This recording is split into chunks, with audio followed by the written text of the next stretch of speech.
अगर बात करेंगे तो पहली खबर आपको बताएंगे। पहली खबर, कोरोना के इलाज में लापरवाही, शवों की हालत पर बरसा कोर्ट। दिल्ली, महाराष्ट्र, तमिलनाडु, बंगाल और गुजरात की सरकारों के साथ केंद्र को नोटिस। जिस तरीके से कोरोना के आंकड़े बढ़ते जा रहे हैं, उसके बाद अब शवों की हालत काफ़ी ज़्यादा ख़राब होती जा रही है। हालांकि कोरोना के मरीजों को अलग क्वारंटीन सेंटर, आइसोलेटेड वार्ड में रखा जाता है। साथ ही साथ जो शव हैं उनको भी एहतियात तौर पर सही से रखा जाता है, क्योंकि संक्रमण फैलने का खतरा बरकरार रहता है। उसके चलते शवों का हाल बेहाल होते हुए पाया गया है, जिसको लेकर कोर्ट की तरफ से फटकार लगाई गई है। कोरोना के इलाज में लापरवाही और शवों को ठीक से न रखने की खबरों का नोटिस लेते हुए आपको बता दें, कोर्ट ने दिल्ली, महाराष्ट्र, तमिलनाडु, पश्चिम बंगाल और गुजरात को नोटिस जारी किया है। इन राज्य सरकारों से अस्पतालों में इलाज के तुरंत बेहतर प्रबंधन के कदम उठाने को कहा गया है। साथ ही अस्पतालों के स्टाफ को और इंफ्रास्ट्रक्चर का ब्यौरा तलब किया गया है। तो इस तरीके से पूरी जांच की जा रही है। कोर्ट की तरफ से साफ कहा गया है कि जो भी स्थिति है उसको सुधारा जाए, व्यवस्थाओं का प्रबंधन ठीक तरीके से किया जाए और स्थिति को बेहतर बनाएं, ताकि जो मरीज़ है उनको कोई भी परेशानी ना हो और आम लोग हैं उनको भी कोई परेशानी ना हो। शवों की बेकार हालतों को देखते हुए कई राज्य हैं, दिल्ली, महाराष्ट्र, पश्चिम बंगाल, गुजरात, तमिलनाडु, ये राज्य हैं जहाँ के लिए कोर्ट ने फटकार लगाई है। साथ ही साथ कहा है कि अपने हालातों को सुधारे। वहीं पूरी सैलरी न देने पर कंपनियों पर जुलाई तक कोई एक्शन नहीं। सुप्रीम कोर्ट ने केंद्र और राज्य से कहा कि लॉकडाउन में कामगारों को पूरा वेतन न देने वाली प्राइवेट कंपनियों पर जुलाई के आखिरी हफ्ते तक दंडात्मक कार्रवाई न करें। उद्योगों और वर्करों को एक दूसरे की जरूरत है, वो मेहनताने का मुद्दा साथ बैठकर सुलझाएं। राज्य और उनके लेबर डिपार्टमेंट इसमें मदद करें। बता दें कि केंद्र ने लॉकडाउन में पूरी सैलरी देने का सर्कुलर जारी किया था, जिसे चुनौती दी गई थी। तो अब पूरी सैलरी ना देने पर कंपनी पर जुलाई तक कोई एक्शन नहीं होगा। इस तरीका जो खबर है वो आपको बता रहे हैं। सुप्रीम कोर्ट ने केंद्र और राज्य से कह दिया है कि लॉकडाउन में कामगारों को पूरा वेतन ना देने वाली कंपनियों पर जुलाई के आखिरी हफ्ते तक कोई भी दंडात्मक एक्शन ना लें। जिस तरीके से ये खबर है, तो जुलाई लास्ट तक ये इस तरीके का फैसला किया गया है। वहीं फ़्लाइट कैंसिल तो 2 साल मिले किसी भी रूट पर क्रेडिट सुविधा। अगर किसी की फ़्लाइट कैंसिल होती है तो ऐसा कहा जा रहा है कि अगर किसी की फ़्लाइट कैंसिल हुई तो 2 साल मिले किसी भी रूट पर क्रेडिट सुविधा। सुप्रीम कोर्ट ने केंद्र और एयरलाइंस से कहा कि किसी लॉकडाउन के कारण रद्द हुई उड़ानों का पूरी रिफंड लौटाने के तरीके पर विचार करें। कोर्ट ने सुझाव दिया कि जिन यात्रियों की फ़्लाइट टिकट कैंसिल हुई है उन्हें क्रेडिट सुविधा का लाभ कम से कम 2 साल तक मिलना चाहिए। तो ये क्रेडिट सुविधा 2 साल तक के लिए वैलिड की जाएगी। सुप्रीम कोर्ट ने केंद्र सरकार और एयरलाइंस से साफ कहा है, यात्री को किसी भी रूट पर टिकट बुक करने के लिए ये क्रेडिट सुविधा मिलनी चाहिए। विमानन कंपनियों का पक्ष भी सुना जाए। तो इस तरीके से जो फैसले सुप्रीम कोर्ट की तरफ से आए हैं, जो एक तरीके की राहत भरी खबर हो सकती है उन लोगों के लिए जिन्होंने अपनी टिकट्स बुक की थी और कैंसिल हो गई थी। क्रेडिट सुविधा उनके लिए 2 साल तक के लिए वैलिड करने के लिए कहा गया है। तो कोर्ट ने पूछा, ईएमआई टलने पर ब्याज में छूट मिलेगी या नहीं। सुप्रीम कोर्ट ने रिजर्व बैंक और वित्त मंत्रालय से पूछा कि 6 महीने के लिए ईएमआई टालने की जो छूट दी गई है, क्या जब उसे चुकाया जाएगा तो क्या छूट की अवधि में ब्याज पर भी छूट मिलेगी या फिर ब्याज पर ब्याज वसूला जाएगा। क्योंकि आपको बता दें, जब से लॉकडाउन जारी किया गया है, ऐसा भी ऐलान किया गया था कि जो ईएमआई है उसका किस्त अभी नहीं कटेगी। अगर आप सक्षम नहीं हैं तो आप एक एप्लीकेशन डाल सकते हैं। हालांकि एप्लीकेशन डालने के बाद वो ईएमआई नहीं कटती, लेकिन जब लॉकडाउन ख़त्म हो जाएगा, जब वक्त नॉर्मल हो जाएगा, तब वो ईएमआई जो है वो कटना शुरू हो जाएगी। लेकिन उस पर कोर्ट ने पूछा है साफ सवाल कि रिजर्व बैंक और वित्त मंत्रालय के द्वारा जो ये ईएमआई की राहत दी गई थी, किस्त ना कटे उसके लिए, कि ब्याज पर ब्याज वसूला जाएगा या फिर ब्याज पर भी कुछ छूट मिलेगी। कोर्ट ने कहा कि 3 दिन में इस मामले का निपटारा करें। छूट का मतलब ये ना हो कि लेनदार से ज़्यादा वसूली की जाए। हम मामले में बैलेंस बिठाना चाहते हैं। तो साफ कहना है कोर्ट की तरफ से कि ऐसा ना हो कि अगर एक साथ ईएमआई ली जाए तो ब्याज ज़्यादा वसूला जाए। उसको बैलेंस बनाकर रखें ताकि लोगों को भी कोई परेशानी ना हो। अगली खबर की अगर बात करें तो बैंक्वेट कम्युनिटी हॉल स्टेडियम में बनेंगे 27,000 कोविड बेड। कोरोना के बढ़ते मरीजों को देखते हुए दिल्ली सरकार बैंक्वेट हॉल, कम्युनिटी हॉल, धर्मशालाओं और स्टेडियम में करीब 27,000 बेड्स का इंतजाम करने की तैयारी में है। सूत्र बता रहे हैं कि जल्द ही इस बारे में आदेश जारी कर दिया जाएगा। जिला प्रशासन ने बैंक्वेट हॉल की लिस्ट भी तैयार कर ली है, जिसमें ये कोविड बेड 27,000 कोविड बेड्स तैयार किए जाएंगे। जिस तरीके से आंकड़े बढ़ रहे हैं, अंदाज़ा लगाया गया था कि दिल्ली में सिर्फ 31 जुलाई तक ये आंकड़ा 5.5 लाख तक पहुंच जाएगा अगर इसी तरह से चलता रहा। हालांकि उसकी तैयारी भी की जा रही है, रिकवरी रेट भी बढ़ रहा है, लेकिन साथ साथ कोरोना संक्रमित मरीजों की संख्या भी तेज़ी से बढ़ रही है। बात कर लेते हैं अब अगली खबर की बात करें तो नेपाल की तरफ से बॉर्डर पर फायरिंग, एक भारतीय की मौत। भारत नेपाल बॉर्डर पर नेपाल की ओर से शुक्रवार को की गई फायरिंग में एक युवक की मौत हो गई जबकि 2 जख्मी हुए। वहीं इस शख्स को नेपाल पुलिस ने हिरासत में ले लिया है। घटना बिहार के सीतामढ़ी जिले के सोनबरसा इलाके की है। ये घटना ऐसे वक्त पर हुई जब दोनों देशों में पहले से ही सीमाई इलाकों को लेकर तनाव चल रहा है। घटना उस वक्त हुई जब नेपाल सशस्त्र पुलिस बल ने कुछ लोगों को नेपाल सीमा में घुसने से मना कर दिया था। तो एक युवक की मौत हुई है इस फायरिंग में, जिसके बाद जिसने फायरिंग की थी उसको हिरासत में लिया गया। इसी मामले को लेकर पुलिस और लोगों में झड़प हो गई थी। मामला इतना बढ़ गया था कि नेपाल पुलिस ने फायर झोंक दिया। आरोप है कि भारतीय लोगों ने ग्रामीणों को इकट्ठा करके पुलिस पर पत्थरबाजी की और हथियार छीनने की भी कोशिश की थी। ऐसे में पुलिस ने पहले हवा में फायरिंग की, लेकिन एक जवान ने अपने बचाव के लिए जो फायरिंग की उसमें एक की मौत हो गई जबकि 2 घायल बताए जा रहे हैं जिनका इलाज जारी है। बता दें कि नेपाल में हाल ही में एक विवादित नक्शा संसद में पेश किया गया था जिसमें भारतीय क्षेत्रों को नेपाल ने अपना हिस्सा बताया था, जिसको लेकर ये जो तनातनी है काफ़ी ज़्यादा बढ़ चुकी है। और अब जब एक भारतीय युवक की मौत हो गई, 2 लोग जख्मी हैं, तो मामला और ज़्यादा गर्मा गया है। वहीं भारत चीन में एलएसी पर फिर मीटिंग। ईस्टर्न लद्दाख में एलएसी पर गतिरोध खत्म करने के लिए शुक्रवार को भारत चीन के बीच फिर डिवीजन कमांडर लेवल की मीटिंग हुई, जिसमें मेजर जनरल स्तर के अधिकारियों ने गतिरोध दूर करने के लिए रोड मैप की चर्चा की है।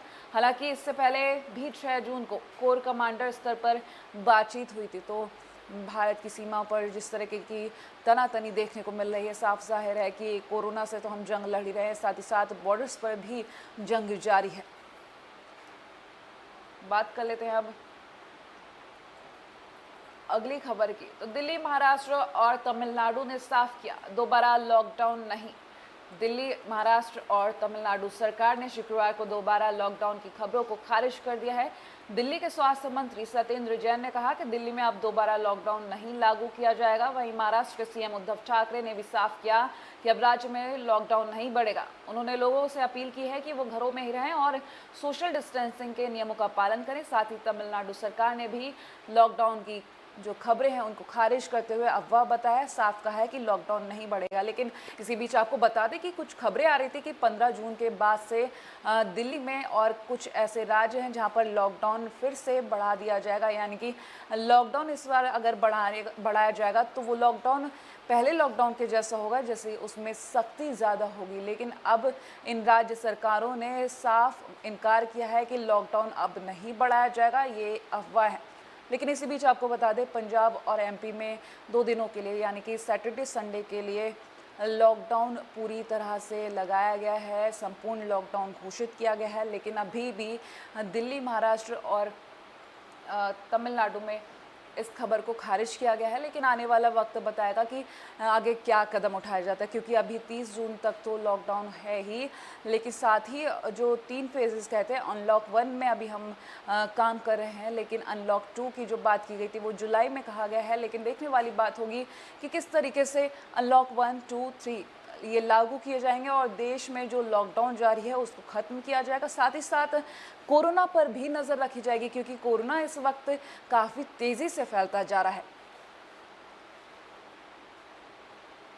अब बात कर लेते हैं हम अमर उजाला की। अमर उजाला की बात करेंगे तो फर्स्ट पेज की जब बात करें तो कचरे में पड़े हैं कोरोना मरीजों के शव, इंसानों के साथ जानवरों से भी बदतर व्यवहार।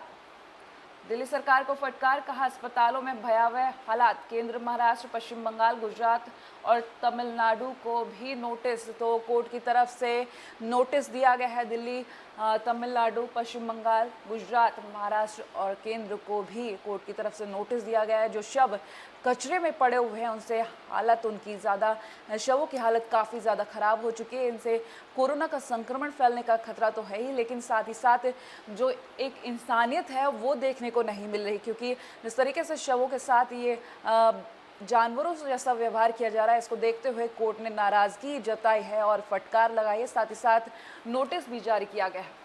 वहीं नोएडा में घर की जगह संस्थागत क्वारंटीन पर उठाए सवाल, कहा फिर से करें विचार। सुप्रीम कोर्ट ने गौतम बुद्ध नगर के डीएम के उस आदेश पर सवाल उठाया जिसमें उन्होंने लोगों को होम क्वारंटीन के बजाय संस्थागत क्वारंटीन में भेजने की बात कही है। एनसीआर में आवाजाही को लेकर सुनवाई के दौरान जस्टिस अशोक भूषण, जस्टिस संजय किशन कौल और जस्टिस एमआर शाह की पीठ ने कहा कि डीएम का आदेश सही नहीं है। हम केंद्र के दिशा निर्देशों के पालन का आदेश दे सकते हैं, पर हम चाहेंगे कि डीएम खुद आदेश पर पुनर्विचार करें। तो एक बार एनसीआर के जो डीएम है उनसे साफ कहा गया है कि अपने विचार पर एक बार फिर से पुनर्विचार करें, जो आदेश दिए हैं उन पर पुनर्विचार करें, क्योंकि होम क्वारंटीन की जगह संस्थागत क्वारंटीन करने के लिए जो लोगों को कहा गया था उस पर विचार करने के लिए फिर से एक बार कहा गया है। उनके आदेश को, उनके फैसले को सही ना ठहराते हुए ये आदेश दिया गया है कोर्ट की तरफ से। कर्जदारों से ब्याज पर ब्याज तो नहीं वसूला जाएगा। अगर हम ये बात करें नवभारत टाइम्स की, तो नवभारत टाइम्स में ये खबर सबसे पहले थी, सबसे पहले जो खबर थी। उसके बाद हम बात कर लें अब अमर उजाला की, तो अमर उजाला में ये खबर चौथे नंबर पर है कि कर्जदारों से ब्याज पर ब्याज नहीं वसूला जाएगा। जो ईएमआई लोगों की रोक दी गई थी कि अब लॉकडाउन के वक्त में लोगों को थोड़ी राहत देने के लिए ईएमआई नहीं काटी जाएगी, बाद में उसको लिया जाएगा। तो उसके साथ ही कोर्ट ने कहा है कि क्या जब बाद में ईएमआई एक साथ, जो किश्त है एक साथ ली जाएगी, उस पर ब्याज तो ज़्यादा नहीं वसूला जाएगा, क्योंकि ऐसा अगर किया जाएगा तो बैलेंस नहीं बन पाएगा, लोगों को काफ़ी परेशानी होगी। इसीलिए सरकार की जो नियम है, आपको बता दें केंद्र और राज्य सरकार से इस तरीके के जो सवाल हैं कोर्ट की तरफ से पूछा गया है। वही टिकट रद्द करने पर 2 साल क्रेडिट सुविधा दे एयरलाइंस, कोर्ट की तरफ से आदेश। बात कर लेते हैं अब हम अगले पेज की खबर की। नवभारत टाइम्स के हम अगले पेज की बात करें तो लॉकडाउन के दौरान बुजुर्गों ने सीखा ऑनलाइन सोशल होना। किसी ने सीखा स्मार्टफोन का इस्तेमाल तो किसी ने लैपटॉप पर ग्रुप कॉल करना।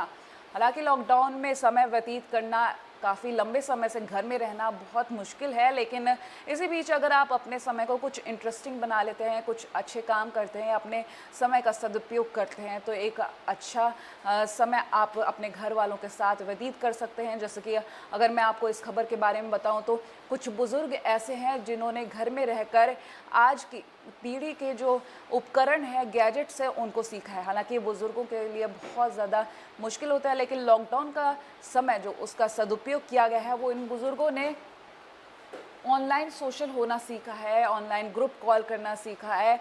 और जिस तरीके से मोबाइल फ़ोन्स और टैबलेट्स कई लोगों को, जो बुज़ुर्गों को नहीं चलाना आता है, वो इन लोगों ने सीखा है। तो एक तरीके से सदुपयोग लॉकडाउन का इन लोगों ने किया है।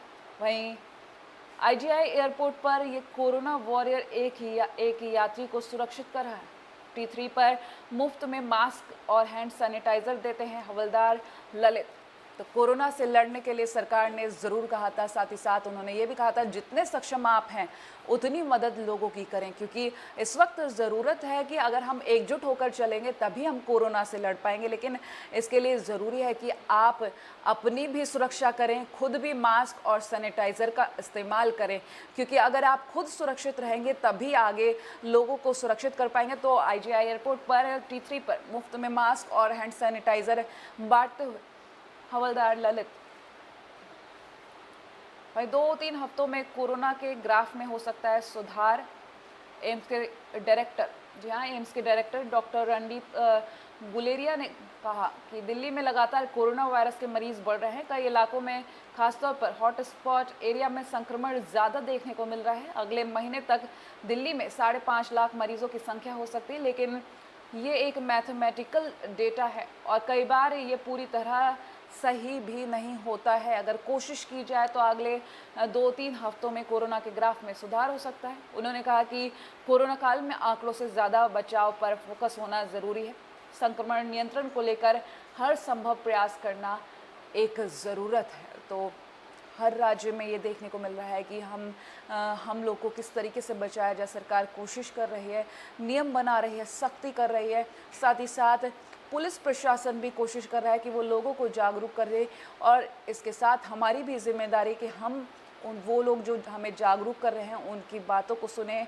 अपनी सुरक्षा अपने हाथ है, तो इसी को लेकर आप खुद को ज़रूर सुरक्षित रखें, क्योंकि जितना आप घर में रहेंगे उतना सुरक्षित रहेंगे, लेकिन घर के जब आप बाहर रहते हैं या निकलते हैं तो मास्क, सैनिटाइज़र का ज़रूर उपयोग करें।